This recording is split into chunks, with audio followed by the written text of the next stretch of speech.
Mrs. Vaz. Mrs. Vaz. Him say, you're of that. Him say, turn on back the water. Them can't bathe. Them need some water. Up here stinking people go up a Portland there. So, Long Beer, if you see a man a pass round the road and you smell him, just give him some water there. Maybe we don't even have no water neither, but he might call upon the people in the area for really make them ears, make them voice be heard that them really need some water up there. You see, the water, the rain not fall enough yet to get the water where we want.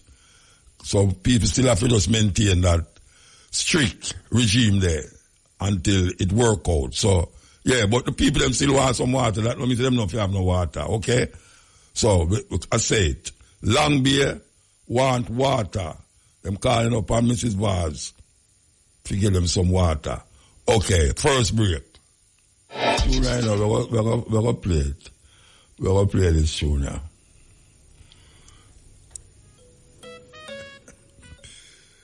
We have on the line Barbara Blake Anna, we call her Makeda, author, journalist, filmmaker, activist, Rastafari, sister. Good afternoon, ma. Blessings and love, Muta. You all right? Yes, sir. I'm blessed as always, Are you still in Parliament? No, sir, that was long ago. That was 1984 to 87. That was just before my son was born, just when he was born. So them will come see you one time when that. You should have. You should visit Parliament more often. No. Barbara, not bother invite me there, so. the one time me come in there, me I say, then I saw them go on in a Parliament. Me never know. People use them phone, them attack across the bench, one another. I mean, I said, then a Parliament. Me never know that's a Parliament go. But we could replace. We could be there instead, showing how it should be done. No, look here. Me think say, Uncle Rasta keep up them things doing what I never know say big politician man. The man them attack to one another when the man attack one up at this thing. One use himself more than one of them use themselves. They said, no, sir. No, me not come back at them place. Sometimes the behavior gets out of hand, I do admit. But it's where all our laws are passed and everything is discussed. No, where all the laws of Jamaica is passed, not my law. That's what I mean. I, all of us, we live under No. I and I law them no passing this so. If I and I law did passing this so, we would not run from police so long no, and not afraid to smoke ganja. Yeah, anyway, I know that's why. That's why we need to take a good look at the Constitution and what it empowers us to do and whatever changes are necessary. All right, so we could talk about the Constitution. We could talk about the because look here now. The majority of people on the street don't know the hell what is a republic, what is a constitution, what is an executive president. Them don't know these things. That is what I'm saying, and I was very glad to hear you having a discussion a couple of weeks ago with Hugh Small, a member of the Constitutional Committee, because my point is that people just don't know what's happening there. And more than that, I'm very surprised and disappointed that there's no Rastafari member of the Constitutional Reform Committee, especially since Rastafari was the first people to say, remove the Queen of England. Queen. So how come you're not on it? I haven't been invited, and I don't know that I would have. Well, it's the same thing with the rest of them. I don't know the rest of them who was invited. There are Rasta lawyers who will be qualified because it's mostly a lawyer-heavy committee. And but why should it be a lawyer-heavy committee? What is it that? A good question, but of course it's the law. That laws that have to be changed. And no, I know, but the laws have to be changed. It don't mean we can't change it without being a lawyer. No, but they kind of know. They have a lot of experience. People like Dr. Lloyd Barnett, people like those. I have a lot of respect. So look here, Barbara, if we say if we say we don't want the Queen, we have to go to lawyers to find out if we must keep the Queen or not. No, we have to go to the Constitution to change that. I mean, Howell was the first one that said it, you know. Howell was put in prison for sedition in 1937, I think it was. Yes. Just for saying that, remove the Queen. So we're the first that started this ball rolling, so why aren't we there to help keep the ball rolling? Even if we don't know all the... No, we're the Barbara. We are jump the guns. When I ask, you see, you just say a lawyer, lawyers, it need lawyers. I'm saying, why it need lawyers when the people them know what them want to have in the Constitution? Why is it that lawyers have to pull up the whole board when the people them... I don't know how to answer you properly. I agree with your question, but it's a bit of a rhetorical question. Why do we need nothing but lawyers? Because, for example, they have so-called church people on it, but our church is included in their representation. Our religion, they're not speaking for us. So the Constitution Reform Committee seems a bit improperly constituted. But one-sided. But since it is a law and a very intricate, a very involved law that has to be changed, I would give a lot of respect to those lawyers who know it a little better. And I don't have a problem with lawyers on it, you know, but I want to know why it have to lopsided. Exactly. Why have we been left out? We are a very important part of the population, and we're not represented. Our voice is not being heard in deliberation. But they're going to have to bring it out to the public. The law, when they recommend the changes, it first has to sit for 3 months without any move being made to take it to the upper house. And in that 3 months, the discussions must take place. That is when people like your voice should be heard. But how can your voice be heard if you don't know what is happening before? Why aren't the discussions taking place, broadcast to everyone all the time so we can hear and discuss what needs to be done? Like you asked a question, Muta, you said, what does a Governor General do that a president would do? And I look that up and I see what it is a ceremonial president would do. And that would be a president that just deals with the ceremony. The ceremonial president will come like the Governor General same way. No. It doesn't matter. Because the things he does are, look, for example, I discovered he exercises the prerogative of mercy. He's the one person who can grant mercy. Now, like, I would see an example like, you see that policeman, that poor little policeman who unfortunately locked up his car and went into to do his day's work and his child was in the car. He's been accused of manslaughter. Well, if lawyer or friends or community said, please exercise mercy on behalf of this man, don't let him have to serve time in prison because his life must be held right now. That's where you exercise or you would request the prerogative of mercy. So what kind of presidency you is going for? What kind of presidency? I'm going to tell you some other things that person does. The Constitution, when it's amended, has to be presented for his assent at the end of the day. He appoints, he's the commander-in-chief of the army. I didn't know that. Appeals to the Privy Council, or if we change to the Caribbean Court of Justice, appeals have to be approved by that one person.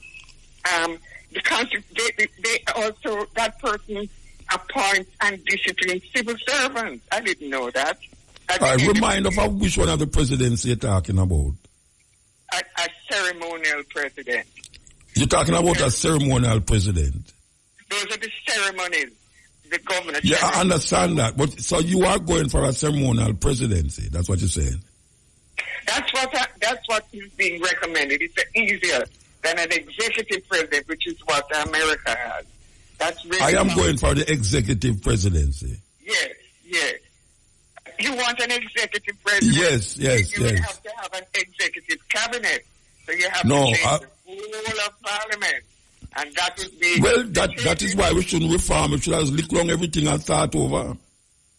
Well, you have to do it in two phases. You have to change the person who is at the head from King Charles to somebody else. Could be you, Muta. No, well, we're getting rid of the king. We're getting rid of the king. We're talking about a presidency. And you were talking about we're talking about an executive presidency. Like America. Me could put it that way, like America. Well, I don't know which is going to be decided, though. But you see, we supposed to decide it. It's we supposed to decide it. Well, okay. If you want an executive president, then you must make some recommendations as to how the governing of the country will be run. Well, I am recommending it right now. That is why Mr. Small could have given you the tape of the program. Him says something he said on it. Like that, you have to go into the details. I want an executive president where the country will be run how? You see, because in America now you have someone who's head of the housing and someone who's head of the water and so on. Well, we have that. They're called ministers. Now, if you want to change from what we have, you have to describe how you want to change. That's what. But if we're not changing from what we have, what are we doing? Well, why are we going back in the same thing? I think we were supposed to be changing what we have. That's another thing now. That's where I'm with you as well, because that would be the second phase when we talk about all the other changes that need to be made. Once we've removed the king and put in a different head of state, a different kind of head of state, and a different head of state. Executive president. Executive president. Are we going to keep driving on the left, or are we going to change and drive on the right? Questions like those need to be asked. Simple questions. What are we going to change? How are we going to make it different? A lot of recommendations have been put down, from they went in 62 and accepted the British Constitution. Other changes were suggested, I think, about 2012. I don't remember the exact time. But other changes have been suggested. But first, they are like one thing that the Constitutional Reform Committee has said, which is, let's just deal with what kind of president we're going to have first. Let's discuss that. Yeah, that's what I'm talking about, the presidency. What kind of presidency? Well, what do you suggest? I just said it. Executive. Somebody I just said it. Who runs the country, not the prime minister. He would run it instead of a prime minister. No, but you can have a prime minister also with an executive president. No, you would have a prime minister with a ceremonial president. Maybe you wouldn't call him president. Maybe you wouldn't call him maybe you wouldn't call him prime minister. The prime minister would be head of a cabinet that he would appoint of people to run the different parts of the country. Yes. That's what happens now. A prime minister appoints ministers. And I mean, the question is, should he... The presidency, what I am talking about is like the one in America. Well, then you don't have ministers who get appointed to be Minister of Health. You have a different man who is a doctor who gets appointed as Minister of Health. And why not? The member of Parliament just runs the constituency, nothing else. You see, Barbara. You have a General as Minister of Health. Barbara, it sounds like... presidency you want. I mean, Barbara, I just telling you, but look here, it sounds like you're using their logics to validate what we are supposed to do now. I don't know what their logic is. Yeah, but we know because we see it play out every day. We see it play out every day. No. Rastas need to get involved in this discussion. But is that what we do now? It's too Rasta talk now. It's too Rasta talk. Exactly. And it's only two of us talking. It needs to be but it's the thing no, wait there. It's two of us talking and you say ceremonial and me say executive. Right away, it crisscrosses somehow. Ceremonial. I was just explaining what we have at the moment. I don't say that it must we do have a ceremonial president. Yes, we have a governor general. The governor general is just ceremonial. Yeah, but he's not a president. He's called a governor general, but he's functioning in ceremonial ways only. No, I know that is a ceremonial, but the presidency, a ceremonial presidency is different from a governor general. The governor general represents the King of England. Yes. So the ceremonial president would represent who? The people of Jamaica. Yeah, but ceremonial means him behaving like him as a governor general. No, but let me explain to you again. I love it, brother. The governor general is only ceremonial right now. That's all he does. And a ceremonial president would be like a governor general. No. He wouldn't. The ceremonial president would be a president doing only ceremonial duties. What the governor general does? the Governor General answers to the Queen or King of England. No, what he does. I'm telling you again. Those are the Him things only he deal does. with ceremonial things. Yes. Then it's the same thing with a ceremonial president. Well, you want an executive president now is one that runs the country. But is that we're talking about like America? Well, okay, then we have. But you have a group of men, you have a group of people who can do things that the Constitution at this moment in time don't allow the people them to do under a prime minister and 60 men sit down in the house, 60 people sit down in the house and try like confuse the people them. Like what things? Eh? Like what things? Where them do things? What things would an executive president allow them to do? No, not allow them to do. I'm saying that we who is talking about an executive presidency, the governor, sorry, not the governor general, it would not be run like the parliament, how it run now. Would have a presidency and then we have a group of people who is from the people, not from in the house, from the people, who is giving information and just like how them say now, the most politicians is corrupt. It's the people them ask that, you know. And them ask who's in line and them say police. You would like to see the It's the people them telling whosoever doing the polls that. So the people them voice must be heard just like that. Not 60 people sit down in that thing and decide for we and then come out and tell you what they want people to do. I understand. Well, what you're really saying is that the entire system that we run our country needs to be changed. Not just but that is what I am saying. I go into the reform thing, you know. Well, then that's fine. That's fine. That's what I go into the reform thing. That's what we need to be talking. But is that what we're talking about now? Barbara, that we are talking about now. All right, then let us just show them ways. Let us show some steps that can be taken. What you're saying, we should move all these business of constituencies and members of parliament. And what? Now, who represents the people? Do you have... All right, you see like how the Prime Minister did say, I'm going to set a date for election. And him don't set it. All right, now. So you go to the people them with it and make the people them say, set it. So you see the people them say them don't want the Queen. It's not a little guy going to go around the corner and say, well, the Queen is there all the while, I could go and run with her.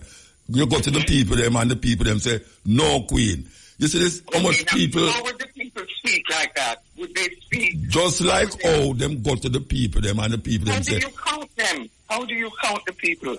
Yeah, let me tell you. Do they have an election? No, yeah, I can tell you how them do it. Just like the polls of them.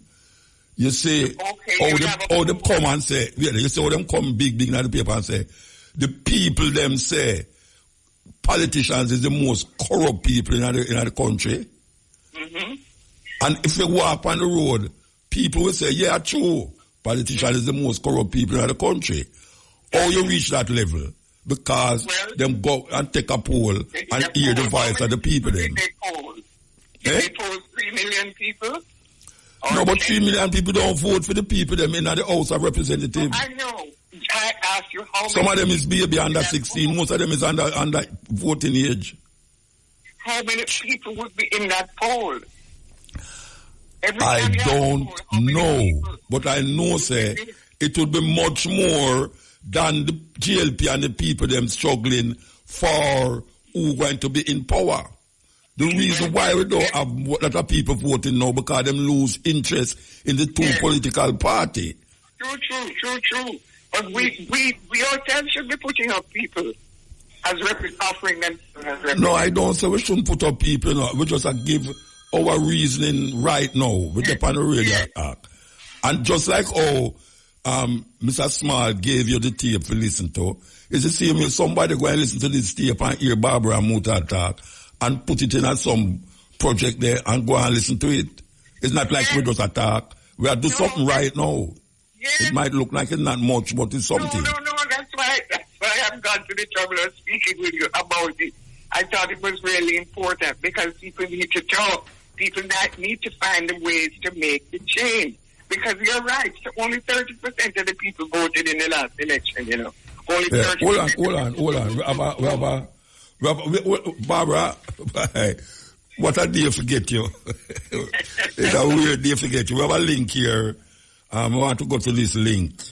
Well, okay, so RFM. We're going to talk again in Abuja. Oh, we gone? You gone? You don't want to wait till the link done? I don't mind. All right, then we'll call you back. If anything, then we'll call you back, okay? Yeah, but we can talk again another day, you know, because this is just the beginning. Yeah, okay. All right. Everything is so right. All right, let's go to the people. RFM now brings you alive outside. You me. Crimes. But who go and carry him go to court in a year? Who go and carry him go there? When Bush kill half the people and mash up them country down in Iraq, who charge him for war crimes against humanity? And when Obama and Hillary Clinton mash up Gaddafi place, the country, that was running okay. You know, you're nothing about no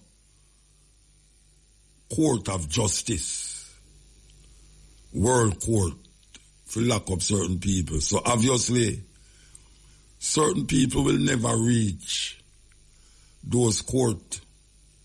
But yet still we realize it's only black people get caught in that court where they matter about. Only black people. And we need to think on certain things. We need to think on it. Why is it that Russia and Ukraine is the same piece of land? And some of the people them over in Ukraine even talk Russian too. But them have an American organization named NATO, where it's planning to set up or has set up war machinery just cross the border from Russia. Remember when Russia had come near to Cuba, it nearly started a world war. It nearly started a world war because America would not have any country like Russia or China near to them. You can imagine if Russia or China decides them are going to set up army in Mexico. Can you imagine that? If them set up army in Mexico, you think America go allow Russia, China, Iran, all them places to go set up army in Mexico? But them set up an army in Ukraine. Them set up an army in Ukraine. And them set up an army in Taiwan. Because the Chinese, them decide that Taiwan is part of America, is part of China. But we always check up for the side. We have the biggest mouth. Without even check who is controlling the narrative. Who control the narrative? Who is it? Voice is louder in our ears as it relates to the nearest news report and newscasting that we hear. You know, one would feel that we would have different point of view considering the history that has been placed in front of us. But obviously, a lot of us don't remember certain things. Don't remember. That is why you hear a South African say, so when a South African leader say, look here, anytime I was in problem, Russia was at our aid. And who maintain apartheid in South Africa? You know, the British and the Dutch. The Dutch Reformed Church and the British go down there and control the country and murder, kill people, genocide. And when I hear none of them is taken to any court of justice. But as you hear a next man now who different language other than English language, different kind of government other than democracy, we say, no, them people, there's enemies. Enemy. There was a time in America when if you say communism, it's like you're supposed to dead. No communists. As a matter of fact, J. Edgar Hoover used to, every organization that come up against certain injustices, them used to say them is communist organization. Communist organization, and try wipe them out, kill them out. But as I say, we have been covered with Western propaganda. And we can't decipher nothing because we're not critically thinking about the other part of the earth, which is a main part of the earth. A main part of the earth. Look on China.